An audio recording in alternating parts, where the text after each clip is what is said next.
رمضان کے مہینے میں ادھر آ کے پانی پی رہے ہوتے ہیں.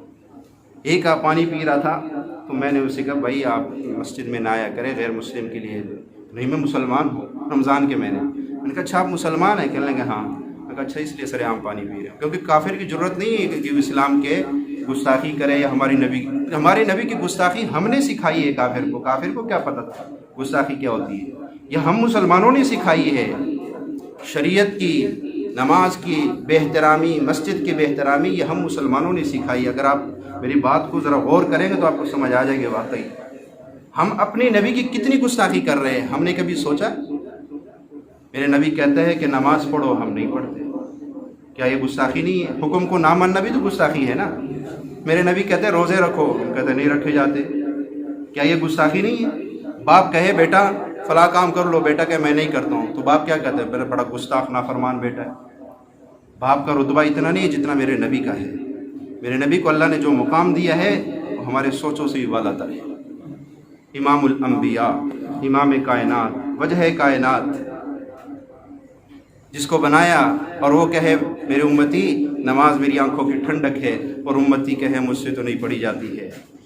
وہ کہے میرے امتی رمضان کا مہینہ آ رہا ہے اس کی عزت کرنا، یہ کہتا ہے میں تو نہیں رکھ سکتا ہوں. قربانی آئی ہوئی اتنے پیسے لگیں گے، میں تو نہیں کر. حج فرض ہوا وہ اتنے پیسے لگے، میں تو نہیں کر سکتا. یہ گستاخی نہ ہوئی تو کیا ہوا؟ اور گستاخی کیا ہوتی ہے؟ اور کیا گستاخی ہوتی ہے؟ حکم کا نہ ماننا ہی تو گستاخی ہے.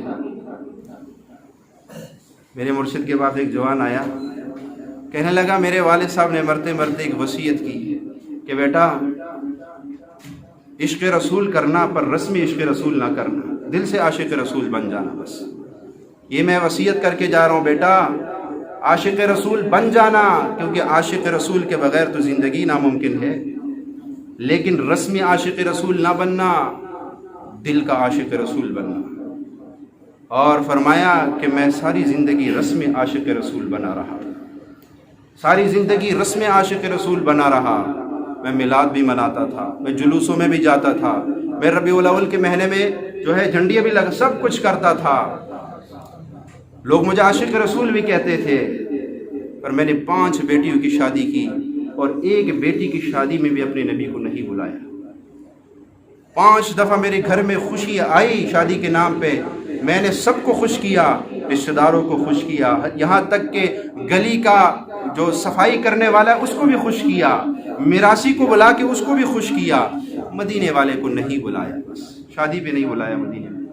خیال کرنا میں عاشق رسول تو تھا پر میں رسمی عاشق رسول تھا. اگر میں دل کا عاشق رسول ہوتا تو میری ایک ایک بیٹی کی شادی پہ میرے نبی کو میں بلاتا، میں اپنے غمی میں اپنے نبی کو بلاتا، میں اپنی خوشی میں اپنے نبی کو بلاتا. پر میں تو ساری زندگی رسمی عاشق رسول رہا. اب آپ کہو گے نبی کو کیسے بلائے؟ اگر آپ نے اپنی بیٹی کی شادی، اپنی شادی اپنے نبی کی سنت کے مطابق کر لی، گویا آپ نے مدینے والے کو بلا لیا. اگر آپ اپنی غمی مدینے والے کی سنت کے مطابق کر رہے، آپ نے گویا مدینے والے کو بلا لیا. ایک اللہ والے فرمانے لگے کہ میں روزے رسول پہ گیا اور میں ڈرتے ڈرتے سلام کر رہا تھا کہ کہیں وہاں سے مجھے جواب نہ آ جائے کہ دور ہو جا مجھ سے. فرمایا مجھے آواز آیا، اے شفیع جو میرے سنتوں پہ عمل کر رہا ہے مجھ سے دور ہو کے بھی میرے قریب ہے، اور جو میرے سنتوں پہ عمل نہیں کر رہا ہے میرے قریب ہو کے بھی مجھ سے دور ہے. بلال کتنا دور تھا، سلمان فارسی کہاں سے آیا تھا، لیکن سنتوں پہ اور عشق رسول دل سے سجا کے آیا تھا. ابو جہل ساتھ ہی رہ رہا تھا، محروم ہو گیا. ابو جہل پاس ہی رہتا تھا، دن میں 10-20 بار اس کو زیارت رسول ہو جاتی تھی، لیکن دل سے نہیں مانا تھا، دل سے نہیں مانتا تھا. محروم ہوا کہ نہیں ہوا؟ بلال کہاں سے آیا؟ اور اتنا عشق رسول بلال ہے، جب میرے نبی دنیا سے پردہ فرما گئے بلال اذان دے رہے اشہد ان محمد الرسول اللہ، اور پھر وہیں رک گئے، آگے بولا ہی نہیں جا رہا. عشق رسول آج ہماری سینوں میں نہیں، یقین جانیے مجھ سمیت. میں آپ کو نہیں کہہ رہا ہوں، سب سے پہلے میں اپنے آپ کو مخاطب کر رہا ہوں کہ مجھ سمیت ہم سب رسمی مسلمان ہیں. ہماری نمازیں رسمی ہے، ہمارے روزے رسمی ہے، ہمارے دعاؤں میں وہ طاقت نہیں جو عرش کو ہلا دے. ہمارے سجدوں میں وہ طاقت نہیں ہے جو عرش کو ہلا دے. کیوں نہیں ہے؟ کیوں ہم نے اس پہ محنت نہیں کی؟ میں اپنے آپ سے پوچھوں, آپ اپنے آپ سے پوچھے, کیا ہوا 55 سال ہو گئے اور بچپن والی نماز پڑھ رہے ہو؟ کیوں محنت نہیں کی؟ ایک وقت تھا تیری 10,000 تنخواہ تھی, آج ایک وقت ہے تو 20 کما رہا ہے, آج تو 30 کما رہے, آج 40 کما رہے, آج تیرے لاکھ تنخواہ ہو گئی. ہاں دنیا میں تو ترقی کر لی, پر یہ بتا تیری نماز میں کتنی ترقی ہوئی؟ تیری رات کی تنہائیوں میں اللہ کے ساتھ راز و نیاز میں کتنی ترقی ہوئی؟ تیرے آج کا دن جو سنتوں کے بغیر گزرا, تو نے اس پہ کیا شرمندگی محسوس کی کہ آج میں نے اپنے نبی کی سنتوں کو کیوں پورا نہیں کیا؟ حضرت مرزا مظہر جان جانا رحمۃ اللہ تعالی علیہ, اللہ کے ولی گزرے ہیں, ایک دفعہ بیت الخلاء میں داخل ہوئے, الٹا پاؤں اندر داخل کرنا, وہ سیدھا پاؤں داخل کرنا, اور وہیں گرے اور بے ہوش ہوئے. آج مجھ سے سنت کے خلاف کیسے یہ کام ہو گیا؟ اس کو کہتے ہیں عشق رسول, اس کو کہتے ہیں محبت رسول. جب ہمارے سینوں میں عشق رسول آئے گا, جب ہمارے دلوں میں رسمی نہیں دلوں میں محبت رسول آئے گا, پھر رمضان کے روزے رکھنا کوئی مشکل نہیں ہے, پھر 5 وقت کی نماز پڑھنا کوئی مشکل نہیں ہوگا. اولاد کی محبت ہے تو گرمی میں کمانے کے لیے نکل جاتے, کوئی مشکل ہے؟ کبھی سب سے مشکل یہ دیکھیں جو باہر بیچارے کام کر رہے ہوتے, کوئی گاڑی چلا رہے, رکشے چلا رہے, یہ سب جون جولائی کے مہینے میں یہ چلا رہے ہوتے کہ نہیں ہوتے؟ کبھی انہوں نے کہا مر جائے اولاد ہم کیا, ہم تو گرمی نہیں مرتے. نہیں, روزانہ جاتے ہیں. کیوں؟ اولاد کی محبت, بیوی کی محبت, رشتہ داروں کی محبت گھر میں بیٹھنے نہیں دیتی. اور ایک ہماری نبی کی محبت ہے کہ زبان سے محبت کے دعوے کر کر کے تھک جاتے ہیں, جب نماز کا وقت آ جاتا ہے وہیں سب عشق رسول ختم ہو جاتا ہے. جب جھوٹ اور سچ کا مقابلہ ہوتا ہے پھر ہماری نظر جھوٹ بھی ہوتی کہ جھوٹ زبان پہ آ جائے سچ نہ آئے. جب حلال اور حرام سامنے آتے ہیں پھر نظر حرام کی طرف کیوں جاتی ہے؟ اگر عشق رسول ہو تو پھر حضرت علی کرم اللہ وجہ الکریم کی طرح, اے دنیا جا جا چلی جا, کسی اور کو دھوکہ دینا, مجھے دھوکہ نہ دے, میں نے تجھے طلاق دے دی ہے. پھر کہے گا اے حرام چلے جا, میرے پاس نہ آ, تیری جگہ میری جیب میں نہیں ہے, کسی اور کی جیب میں ہوگی. نماز کا وقت ہو جائے پھر سب کام چھوڑ دے, اب اللہ کے پاس جانا ہے, اب اللہ کے سامنے کھڑا, اللہ نے بلایا ہے, بس اب میں ہوں, میرا رب ہے. تو یہ شب برات کی جو رات ہے, یہ رات اللہ نے اس لیے کہ رمضان کے لیے تیاری کرو. یہ شعبان کے مہینے کو اتنی فضیلت اس لیے دی ہے کہ رمضان کے لیے اپنے آپ کو تیار کرو, اندر کی صفائی کرو, اپنے آپ کو تہجد گزار بناؤ, قرآن کی تلاوت کرنے والا ابھی سے شروع کرو, تاکہ رمضان کا مہینہ آئے اور میرا ایک ایک لمحہ اللہ کی عبادت میں گزر جائے کہ میں نے رمضان کے مہینے میں اب دنیا کے کام نہیں کرنے ہیں, ایک ہی تو مہینہ ہے رب کو منانے کا. ساری زندگی پورا سال ہم رب کے رحمت کو تلاش کرتے ہیں, اور یہ ایسا مہینہ آ رہا ہے کہ اللہ کی رحمت ہمیں تلاش کر رہی ہوگی, ہمیں اللہ کی رحمت. میرے بھائیو, یہ تھوڑی سی زندگی ہے, اگر یہ تھوڑی سی زندگی اللہ کے نام پہ فدا کر دی, اللہ تعالیٰ نے ایسی زندگی ہمارے لیے رکھی ہے جو نہ ختم ہونے والی زندگی ہے, جو عبدالآباد زندگی ہے, وہ زندگی اللہ نے ہمارے لیے رکھی ہے. بس یہ تھوڑی سی زندگی ہے. اور میرے ایک استاد فرمایا کرتے تھے, دین کا تعلق صرف مسجد سے نہیں ہے کہ اب آپ نے جو ہے اللہ کو منانا ہے تو بس آپ نے سب رشتہ داریاں توڑ دی, سب کچھ ختم کر دیا اور مسجد میں ایک کونے میں بیٹھ کے اللہ اللہ کرنا شروع کر دی تو آپ نیک ہیں. نہیں, ہمارا دین تو ایسا ہے کہ آپ جس شعبے میں بھی لگے ہیں, آپ کا ہر شعبہ آپ کے لیے عبادت ہے, آپ کا ہر شعبہ آپ کے لیے عبادت ہے. بس جس شعبے میں آپ لگے ہیں, دنیا کا جو کام آپ کر رہے ہیں, 2 چیزیں اس میں دیکھو, ایک وہ حلال تک کا شعبہ ہو, حرام کا نہ ہو, دوسرا اس میں اپنے نبی کے حکم کی خلاف ورزی نہ کرو. بس ہر کام اپنے نبی کے طریقے پہ کرو, وہ آپ کے لیے عبادت ہے. جو صبح ہم گھر سے نکلتے ہیں اور شام کو گھر چلے جاتے ہیں, یہ جو ہم اپنے بچوں کے لیے روزی کما رہے ہیں, یہ بھی عبادت میں شمار کیا جاتا ہے, یہ بھی عبادت میں لکھا جاتا ہے. اللہ فرمایا کہ اگر دیکھیں عورت کی ذمہ داری ہے گھر کو سنبھالنا, لیکن فرمایا اگر گھر عورت گھر کے اندر اپنے خاون کے گھر کے اندر کوئی چیز گری ہوئی تھی اٹھا کے یوں رکھ دی، رکھنے پہ اللہ اس کی ایک گناہ کو معاف کرتا ہے، ایک درجہ بلند کرتا ہے اور ایک نیکی اس کے اعمال نامے میں۔ اپنے گھر کے اندر صفائی پہ یہ ہو رہا ہے۔ فرمایا جو عورت گھر کے اندر جھاڑو لگاتے اللہ کا ذکر کرے وہ ایسے جیسے خانہ کعبہ میں جھاڑو لگا رہا۔ اب دیکھ لیں اپنی دنیا کا نظام چل رہا ہے لیکن اللہ نے اس کو عبادت بنا دی، اس کو اللہ نے عبادت بنا دیا۔